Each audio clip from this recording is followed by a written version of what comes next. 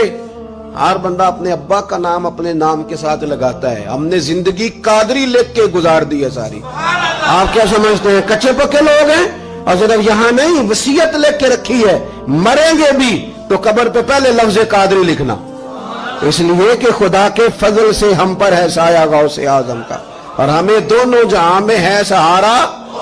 اور بڑی تحقیق کے ساتھ اور بڑی ریسرچ کے ساتھ اور بڑے سیانے بن کے، لیکن جس دن کا مان لیا ہے پھر بالکل ہی مان لیا ہے، پھر بالکل ہی مان لیا۔ آپ یقین کریں مجھے مزہ آتا ہے جب مجھے کوئی کہتا ہے قادری صاحب، بڑا مزہ آتا ہے، بڑا سرور آتا ہے۔